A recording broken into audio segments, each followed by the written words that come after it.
Andika ujumbe unaosema Roho Mtakatifu ndiye utufanya kuwa wana wa Mungu. Roho Mtakatifu ndiye utufanya kuwa wana au watoto wa Mungu. Roho Mtakatifu ndiye anatufanya sisi kuwa watoto wa Mungu. Kujiita sisi kwa watoto wa Mungu. Yaani hatukujiita sisi tukasema nataka niwe mtoto wa Mungu. No. Ila Roho Mtakatifu ndiye utufanya sisi kuwa watoto wa Mungu. Roho Mtakatifu ndiye utufanya sisi kuwa watoto wa Mungu. Nataka kusoma andiko la msingi kutoka kwenye kitabu cha Warumi sura 8 mstari wa 5. Mstari wa 8. Sura 8 mstari wa 5 mpaka wa 14.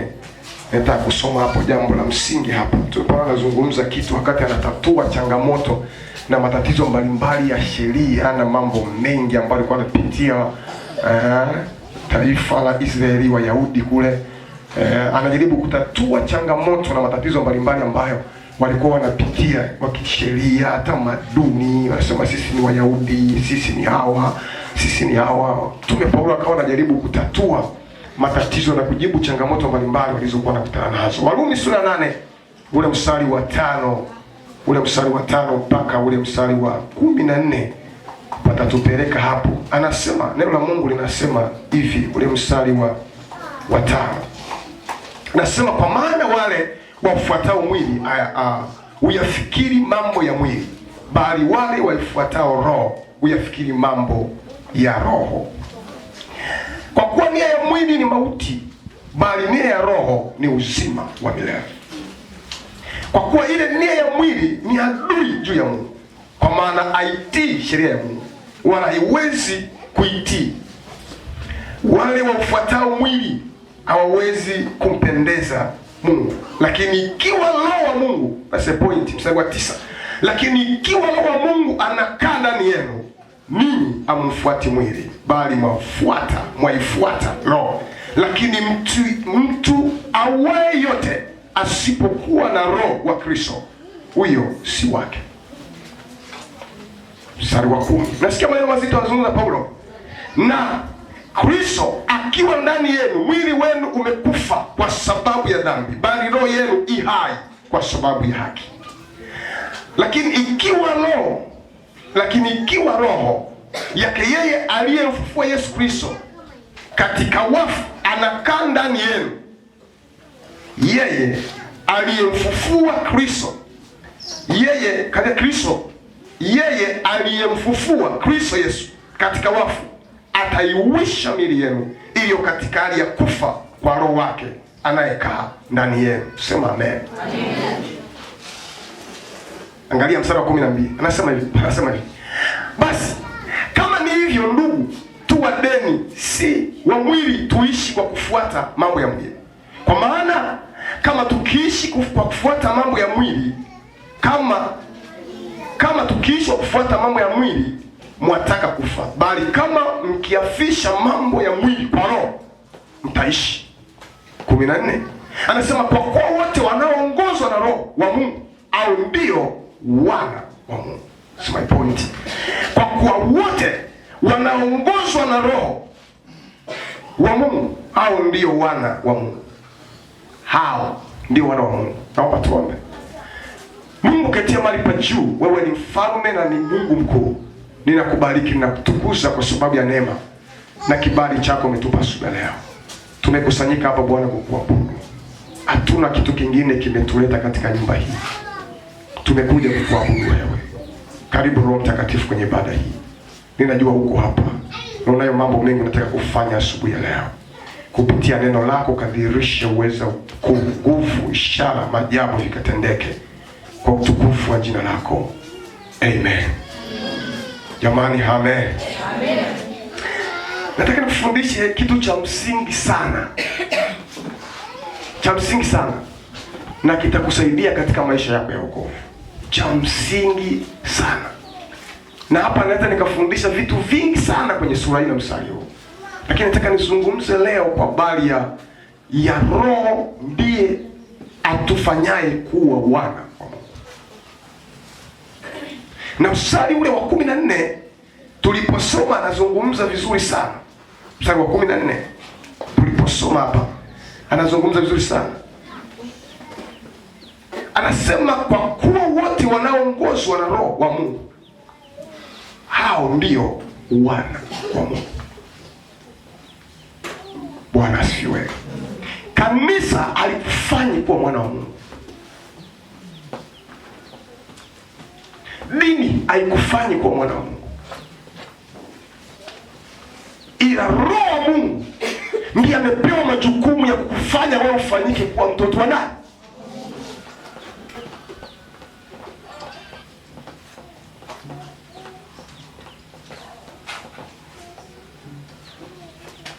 Kinachotufanya tunaishi leo,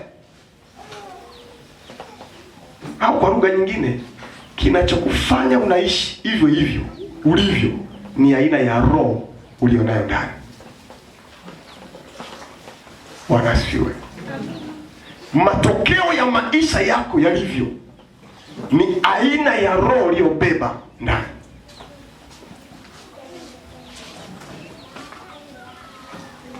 Bwana Yesu asifiwe sana. Roho aliyeko ndani yako ndiye anaweza kuleta mabadiliko nje ya maisha ya mwili wako. Ndio maana Biblia inazungumza, mkiufuata mwili mwataka kufa, lakini mkiufuata roho mwataka kuishi. Kwa nini? Kwa sababu roho iliyoko ndani mwako ndiyo inaamua maisha yako.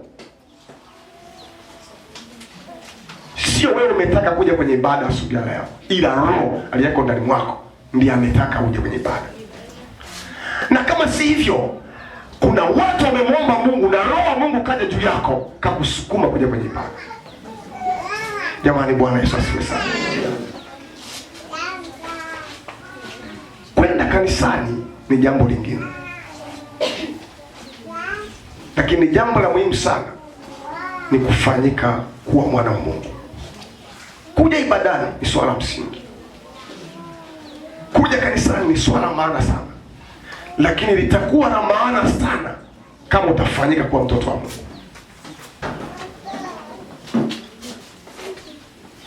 Jamani, Bwana atusaidie.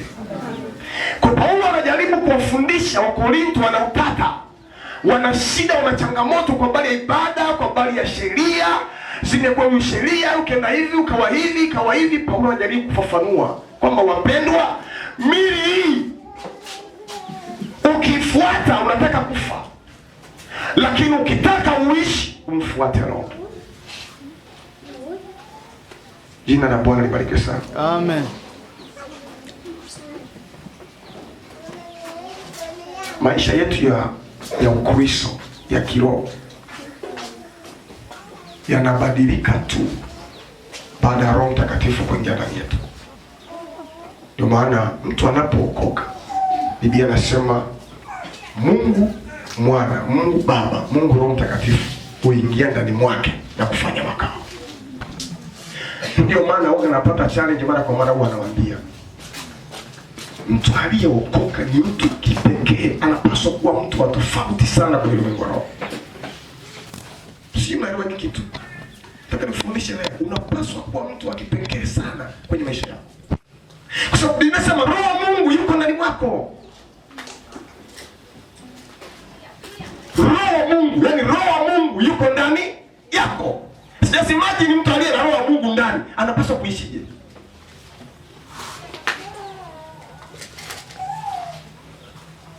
Jina la Bwana libarikiwe. Amen.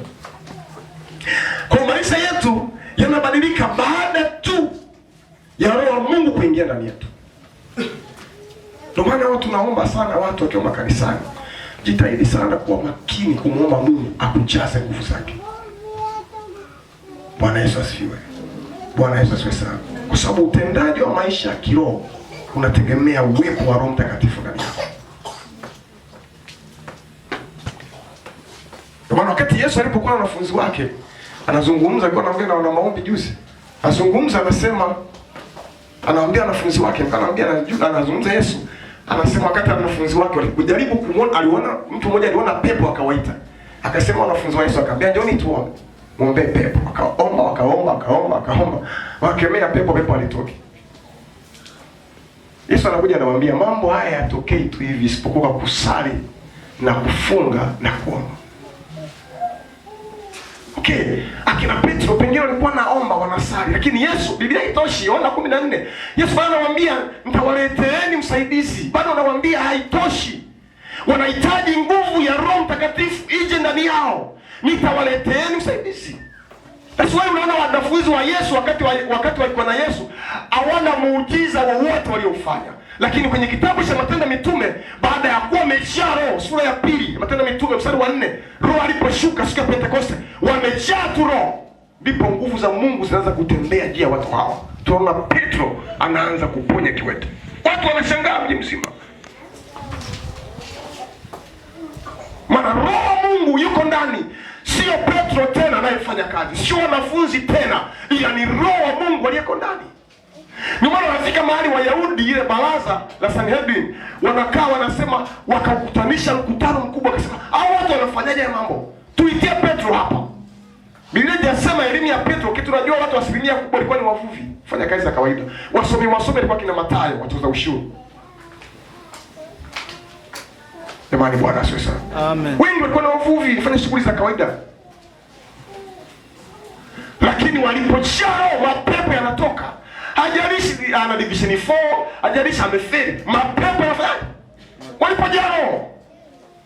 Sura ya 3. Sura ya 4, Petro ameitwa kwenye baraza. Anaulizwa, mnafanya mambo haya kwa sababu ya nani? Na Biblia inazungumza Matendo ya Mitume sura ya 4 mstari wa 8. Anasema ndipo Petro akijaa Roho. Akijaa nini? Roho. The reason, sababu ya nini Petro anasimama kuzungumza haya, anasema ndipo akiwa amejaa Roho. Unataka kuwa mtu wa tofauti kwenye maisha ya kiroho, tamani kujaa nguvu za Mungu. Amen. Nguvu za Mungu ni tofauti na dini. Hizi haziongozwi na kanisa. Unaweza kuwa mtu wa namna ile ile kanisani bila mabadiliko kama nguvu ya Mungu haijaja juu yako. Kinacholeta mabadiliko kwenye maisha ya Mkristo ni kujaa Roho, sio mahubiri. Yaani unaweza ukahubiri hata kama 15 ukahubiriwa na mpaka na wazungu, kama hujajaa Roho maisha yako yanakuwa ya tabu. Na mimi na maombi yangu asubuhi ya leo kwamba roho yako ibadilishwe iwe roho nyingine. Amen. Ile roho yako ya ndani ibadilishwe iwe roho nyingine. Hujao. Sikiliza. Sura ya 4 hiyo anapata shida. Sura ya 5 ya Matendo ya Mitume bado anahubiri. Wamekubaliana kwamba sasa vitu vyote tunavitoa sadaka. Ametoa sadaka. Anania na nani? Na Safira. Nyinyi mnaelewa vizuri, mnasoma Biblia. Wameleta sadaka, bado wanadanganya kwamba sadaka tuliyoileta hapa ndio hii. Anamwambia sio tuliyokubaliana, anasema tuliyokubaliana ndio hii. Bwana Yesu asifiwe sana. Akaanguka akafa. Angalia roho ilivyo mbaya. Roho ya uovu imemfaa mpaka familia. Amekuja anamwambia muitie na mke wake, anamuuliza tulichokubaliana hapa tukitoa ndicho hiki alicholeta mume wake, sema ndicho hicho baba. Roho, sema roho. Jina la Bwana libarikiwe sana. Akaanguka akafa, akamwambia unaona hiyo miguu inamfuata. Nafuata mume wako. Na yeye akaondoka akafa. Nini kilikuwa ndani ya kina Petro mpaka kutambua nini mtu anafanya? Ni roho kwa Mungu. Jamani, Bwana asifiwe sana. Jamani, Bwana asifiwe sana. Maisha yako ukitaka uwe salama, tamani kuwa na Roho Mtakatifu. Imefika mahali akina nani? Ifika mahali nani? Stefano. Ifika mahali Stefano anataka kuuawa, kanisa limechanganyikiwa. Watu ni vita. Ni mtu limejaa roho, nisikilize. Limejaa roho kwa sababu ya Kristo. Hayuko lazi kwa jambo lolote. Tena anawaombea na wahurumia na mpiga mawe. Unajua ni mtu alikuwa linaangalia mbingu zimefunguka. Alafu anaona watu wanahangaika na ugali duniani, akisema okay, nyie pigeni mawe, lakini mimi naona mbingu zimefanyaje? Zimefunguka. Anambia Mungu warehemu watu hawa, maana wajui tendao. Ni kama ananiandalia njia ya kwenda wapi? Mbinguni. Li mtu limejaa roho. Amani, Bwana asifiwe. Amen. Amani, Bwana asifiwe. Amen. Roho. Roho itendayo kazi ndani ya mtu. Roho ndiye utufanya sisi kuwa wana wa Mungu. Sasa nikwambie, sio kila aliye kanisani ni mwana wa Mungu. bali mwana wa Mungu ni yule ambaye Roho wa Mungu anakaa ndani yake. Hiyo ndio Biblia. Tumesoma hapa Warumi 8:14. Roho wa Mungu anapokuwa amekaa ndani ya mtu, automatically huyo mtu anakuwa mtoto wa Mungu. Na ndio tunaipata kwamba maisha yake, ile ndio point ya maisha yake anayoanzia ya kuongozwa na Roho. Roho wa Mungu akishakuwa ndani mwako utaongozwa na Roho Mungu. Kuna mambo mengine washirika, watu wa Mungu tunaishi hivi kwa tabu mpendwa. Tunakaa hivi ni kwa sababu ya kile tulichokibeba. Hakuna Mungu anafanya zaidi ya kile unachokijua. Wanafundisha mara kwa mara. Uwezo wako wa kumjua Mungu utatafasiri Mungu afanye na nini kwenye maisha yako. Sio aina ya maombi. That's why kuna watu wanaomba sana lakini maisha yao yako vile vile. Mungu abadilishe maisha yako kwa sababu unaomba mno. Maombi yanakusaidia kuwa na nguvu. Jina la Bwana libarikiwe. Maombi yanamtafasiri Mungu kwenye maisha yako. Maombi yanakufanya kuwa na nguvu. So unakuwa na nguvu za Mungu. Lakini Roho Mtakatifu anakusaidia kuishi pamoja na Mungu kwa sababu yeye ni Roho. Mahali popote utakuwa, Roho atakuwepo. That's why utafika mahali pale kuna mitihani migumu, kuna shida, kuna changamoto, Roho atakwambia pita hapa. Usio wakati wa kuomba, usio wakati wa kasirika, usio wakati wa kuinuka, Roho Mtakatifu yuko ndani mwako sababu ndiye anayeamuru wewe ufanye nini, utende nini, kwa wakati gani na saa gani. Roho Mtakatifu. Jamani, Bwana atusaidie. Amen. Kuna watu wananielewa hapa? Amen. Kwa ni muhimu sana kujua ya mambo.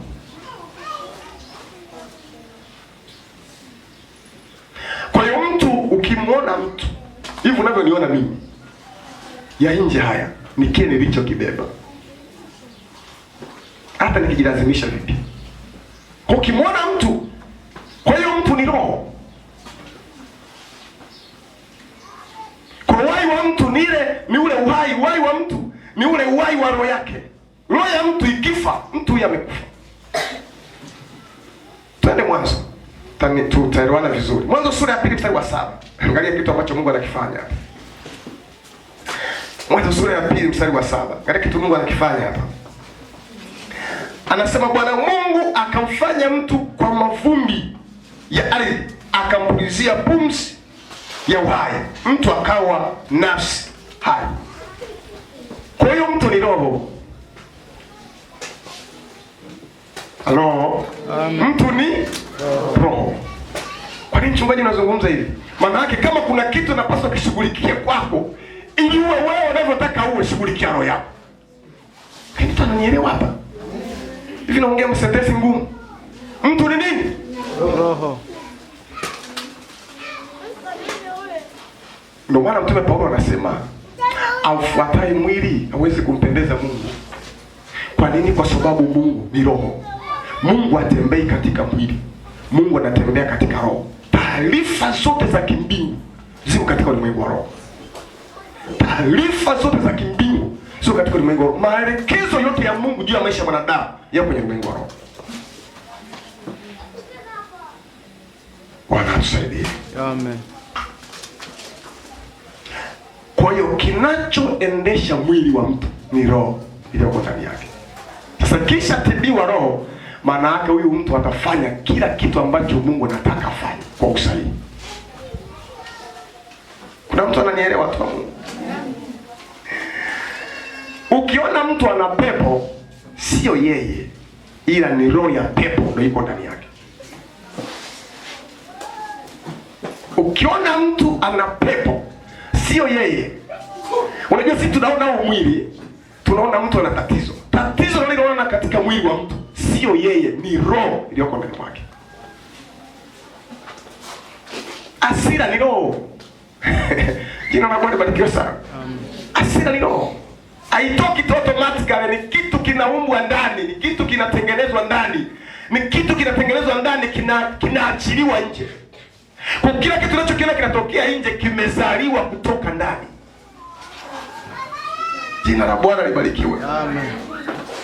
Uchawi ni roho. Wizi ni roho. Jina la Bwana libarikiwe. Amen. Ulevi ni roho.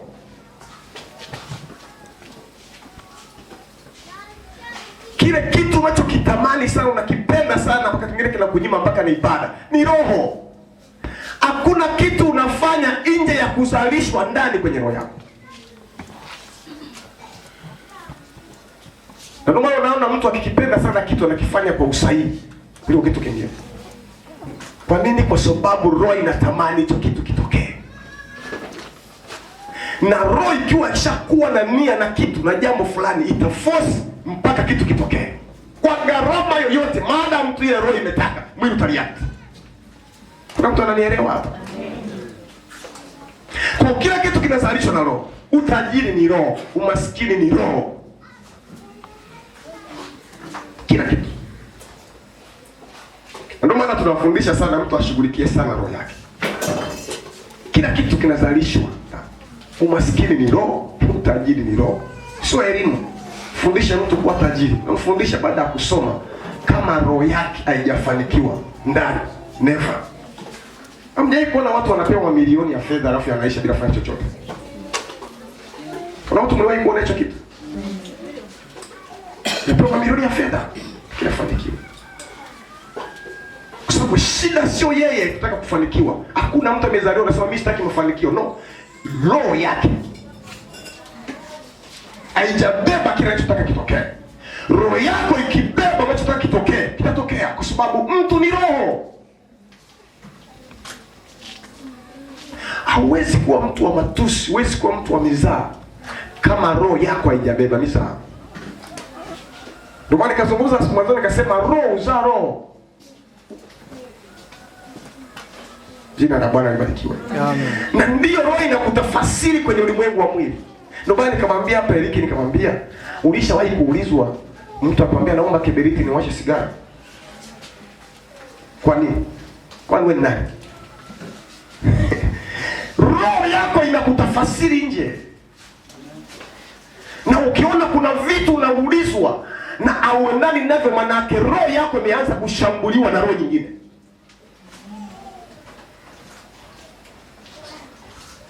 Kuna mtu ananielewa hapa? Amen.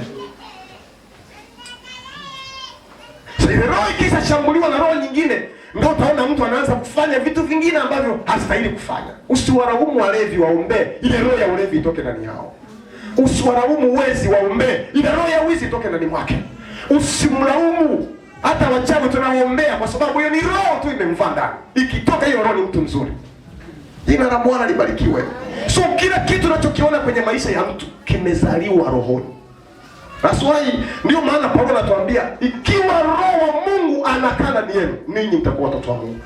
Nje ya hapo hamwezi kuwa watoto wa Mungu, lakini si watoto wa Mungu tu, hamwezi kuyafanya mapenzi ya nani? Ya Mungu. Kwa sababu mwili haufanyaji mapenzi ya Mungu. Mwili una react, unafanya kile ambacho roho inataka kufanya. Na ndio maana mtu kimlazimisha kufanya nje ya kitu anachofanya roho, kilicho rohoni mwake, mtagombana. Wewe kuona hicho kitu? Na hata kama utakifanya, utakufanya kwa ubora. Kwa nini? Roho yako haijakubaliana na hicho kitu. Roho ikikubaliana, haina shida.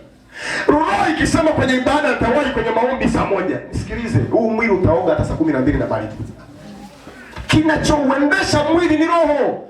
Ndicho Paulo anawaambia msigombane, msitukanane, msiwekeane sheria, shughulikia roho yako. Mkisha shughulikia roho, mtatembea kama Mungu anavyotaka. Na si kutembea tu, mtakuwa watoto wa nani? Wa Mungu. Nami nakuombea leo kwa neema ya Kristo, roho ya Mungu izaliwe ndani yako katika jina la Yesu. Roho ya Mungu izaliwe kwa jina la Yesu ndani yako. Sikumbuki vizuri mstari kama taukumbuka. Sikumbuki vizuri. Lakini nafikiri kwenye, kama sio Luka ni nafikiri Luka sura ya 8, kama sio ya 9. Ya mistari Luka sura 8. Mstari kama 27 au 25 na kuendelea. Yule pepo ambaye yule mtu alikuwa na pepo ya mkatakata polini, si ndio? Yule mgarasi. Biblia inazungumza alikaa polini huko kama mbwa mwitu. Alikaa polini kama mwehu, kama kichaa. Anajikatakata manyembe, amechanganyikiwa, amekaa huko. Alipokutana na Yesu, Yesu alihamisha ile roho Yesu alihamisha ile roho iliyokuwa ndani mwake, akawakabidhi nguruwe na akawatupa baharini. Biblia inasemaje? Yule mtu akasema nataka nikufuate. Ghafla yule mtu anaishi polini, ghafla baada ile roho ya kipepo ikisha kuondoka ndani mwake, ilipotoka tu ghafla anasema naomba nitembee na wewe. Nani anamwambia utembee na Yesu? Kwa nini anakataa kaa polini tena? The spirit, roho ya Bwana ndani mwake imehama. Kuna mtu ananielewa hapa? Kuna mtu ananielewa hapa? Mungu Yesu alipomwambia akasema mapepo yatoke ende nguruwe, na akaenda baharini. Walipotoka tu, jamaa anamwambia Yesu, naomba niende na wewe. Yesu akamwambia nenda ukawashuhudie huko nini Mungu amekufanyia. Sikuna kuna mtu ananielewa hapa? Shida, tatizo sio wewe, tatizo sio umaskini. Wewe sio maskini, ila roho iliyoko ndani mwako ndio inayokupa umaskini. Wewe utachange hiyo roho iliyoko ndani mwako, utakuwa tajiri. Amen. Atufanikiwi kwa sababu ya mitaji mikubwa. Unafanikiwa kwa sababu roho ndio inapanga, ndio ina utaratibu, ndio inapanga mipango. Roho ya Mungu iko ndani mwako. Mimi nakuombea katika jina la Yesu, roho wa Mungu azaliwe upya ndani mwako leo katika jina la Yesu. Amen. Huyu jamaa anaongea mambo mazito sana. Mtume Paulo, maneno mazito sana. Roho wa Mungu akiwa ndani mwako. Mstari wa 9 anasemaje? Mstari wa 9, 8 nafikiri 8:9. Watu some hapo. 8:9 kuna kitu anazungumza hapo kizuri. Nataka nikufundishe leo, hata sitaki nikuhubiri. Mungu anisaidie nisikuhubiri, kufundishe. Lakini ikiwa roho wa Mungu anakaa ndani yenu, ninyi amfuate mwili bali maifuata roho. Lakini mtu yeyote awaye yote asipokuwa na roho wa Kristo, huyo sio wake. Zamani hapa nilifundisha Sunday school. Kanitazama mara mbili kama naongea maneno magumu haya. Mwambieni Mungu hapa. Na mwambiaje Mungu hapa? Anasema lakini asiyemfuata Kristo, asiyekuwa na huyo roho, huyo sio. Unaona kama kuna kitu cha kutamani kuliko vyote? Unaona kama kuna kitu umepoteza? Unaona kama kuna kitu, unaona umuhimu wa Roho Mtakatifu sasa? Sasa wewe ni mfuasi wa Roho Mtakatifu, wewe ni mfuasi wa Mungu, hapo unaangalia kwa sababu je, roho wa Mungu yuko ndani wako? Kwa sababu utambulisho, kinachokutambulisha wewe kwa Mungu sio kanisa. Kuna mtu ananielewa hapa? Wewe utambulishi kwa Mungu na kanisa la TG, au utambulishi kanisa, au utambulishi kwa Mungu kwa sababu unasali kanisa la Pentecoste, au utambulishi kwa Mungu kwa sababu umeokoka, au utambulishi kwa Mungu kwa sababu ni praise and worship team, au utambulishi kwa Mungu kwa sababu ni kiongozi wa sifa na kuabudu, au utambulishi kwa sababu wewe ni mpiga vyombo, au utambulishi kwa Mungu kwa sababu una karama, au utambulishi kwa Mungu kwa sababu ni mzee wa kanisa. No. Mungu anakutambua kwa njia ya roho wake. Na mtu yeyote aliye na roho wa Mungu anasema huyo ndio wa Mungu. Amen. Mimi mpaka hapa nasikia kiu ya kumtaka huyo roho. Yaani naona kama nachelewa. Mimi namtaka huyo roho. Amen. Anitambulishe kwa Mungu. Kwa sababu pasipokuwa na roho wa Mungu hauna utambulisho kwa Mungu. You are doing nothing. Unafanya bure. Usipokuwa na roho wa Mungu hauna utambulisho. Jamani, kitambulisho ndio kinakufanya ujulikane wewe ni nani, unatokea wapi, unaishi wapi, umezaliwa wapi. Wangapi wana vitambulisho vya NIDA hapa? Hata vya chama tu. Sio vya chama hiyo vya nini sisi vya kupigia kura. Kina identity ile na kuonesha naitwa fulani, nakaa wapi, natokea wapi, na nani na wapi, na mkinitaka mtanipata hapa. Nilisoma mahali fulani, nikamaliza fulani na elimu hii, sasa hivi niko wapi. Imebeba utambulisho wa kila mtu. Hicho ndicho kitakujulisha. Wakati mwingine tu utatamani kujua Wilson ni nani sura yake, ila kitambulisho chake kitajulisha ni nani. Sio, unanielewa? Wakati mwingine tunahitaji kujua Wilson